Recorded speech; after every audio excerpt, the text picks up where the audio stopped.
Save our planet. Global food prices rise to dangerous levels, stating that prices are 29% higher than 1 year ago, with increases of 15% over the past 4 months alone. The World Bank has issued an alarm as it notes that food costs currently are only 3% lower than the peak prices of June 2008, when food riots had erupted across the developing world. The largest recent increases have been seen in global wheat prices, which doubled from June 2010 to January 2011, while the price of maize jumped a sharp 73%, and higher prices placed on sugar and cooking oils, as well as vegetables in China and India, and beans in some African nations. According to our research at the World Bank, the recent food price hikes have thrown another 44 million people into extreme poverty.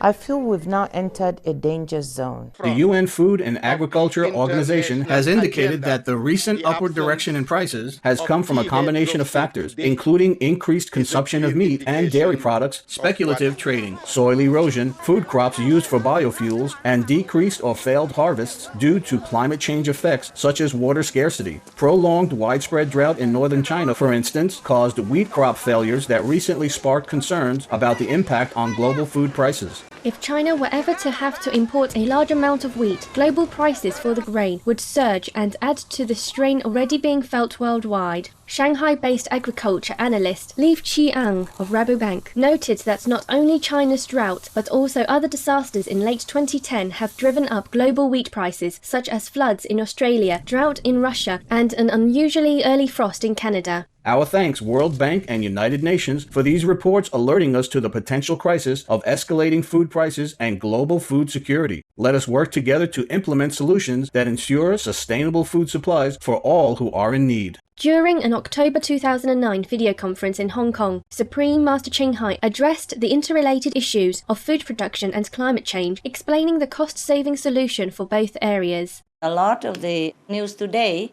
is not very good due to the effects of global warming. We hear about glaciers melting, water becoming more scarce, rising food shortages, rising food prices with over 1 billion people going hungry every day, and so on and so forth. The food price is getting higher and higher nowadays.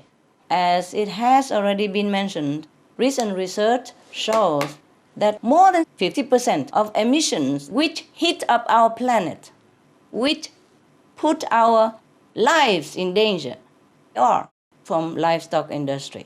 Now, the meat industry is not a very lucrative business. With very high production costs for electricity, water, and grains have to be wasted to produce the same amount of so-called food, which is replaceable and better. We have better food than meat. I don't know how difficult can it be to replace a piece of meat with a piece of tofu or a piece of vegetable protein. It looks the same, it tastes even better, cheaper anyway, and good for your health. The solution is at hand for each and every one of us, which is simply to forego animal products and become vegan. One small change is no big deal.